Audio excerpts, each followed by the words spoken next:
Corona virus का खौफ बरकरार। पाकिस्तान में कोरोना वायरस का 5वां केस सामने आ गया।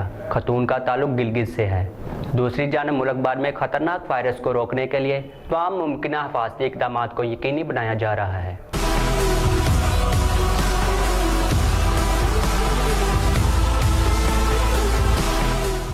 मुल्क में कोरोना वायरस के केसेस में इजाफा हो गया।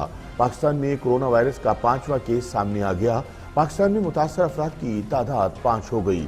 मामले खुसूसी बराए सेहत डॉक्टर जफर मिर्जा ने तस्दीक करते हुए कहा है कि 5वें मरीज का ताल्लुक वफाकी इलाके से है। मरीज की हालत खतरे से बाहर है और इनका इलाज भी जारी है।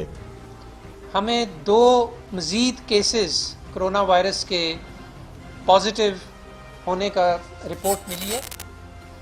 एक केस इसमें से सिंध में है और एक केस हमारे फेडरल एरियाज़ के अंदर है। जिस तरह मैंने लास्ट टाइम भी जब अनाउंसमेंट की थी तो मैंने इस बात से इज्तनाब किया था, कोरोना वायरस एक हकीकत है, 57 मुल्कों में फैल चुका है। NIH के मुताबिक गिलगित के रिहायशी 45 साल खातून में कोरोना वायरस पाया गया।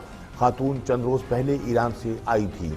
इस नए केस के बाद गिलगित बल्तिस्तान में 6 मार्च तक तालीमी इदारे बंद रखने का नोटिफिकेशन जारी कर दिया गया।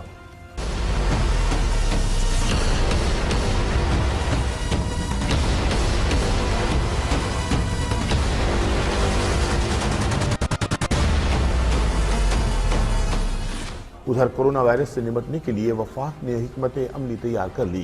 वफाकी इदारों ने ईरान से आने वाले 13,000 अफराद की फहरिस्त सूबाई हुकूमतों को अरसाल कर दी है। फहरिस्त में शामिल अफराद के शिनाख्ती कार्ड और दीगर मालूमात भी दी गई हैं। जबकि वायरस के फैलाव के पेश नज़र सिंध भर में तमाम तालीमी इदारे 13 मार्च तक बंद हैं।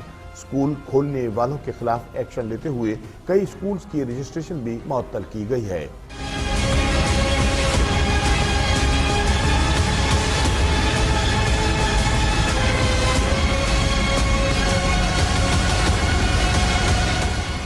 पाक अफगान सरहद आज भी बंद है। ईरान से ताफ्तान के रास्ते आमदरफ्त भी बदस्तूर मुअत्तल है। ताहम ताफ्तान में पाकिस्तान और ईरान की सरहद के जरिए जायरीन की आमद जारी है। रिलीज हुकाम के मुताबिक पाकिस्तान हाउस में करतीना में रखे गए जायरीन की तादाद 1885 हो गई है। महकमा सेहत के मुताबिक एक हफ्ते में पाक अफगान सरहद बाबदोस्ती पर 10,000 अफराद की स्क्रीनिंग की गई। ताहम अब करतीना में 14 के बजाय सिर्फ 7 रोज रखने पर इत्तफाक किया गया है। उधर ईरान से आए 2,000 अफराद की स्क्रीनिंग मुकम्मल कर ली गई है।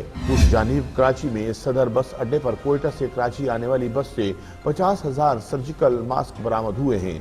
पुलिस का कहना है कि कार्रवाई खुफिया इत्तला पर की गई। किसी शख्स को हिरासत में नहीं लिया गया है।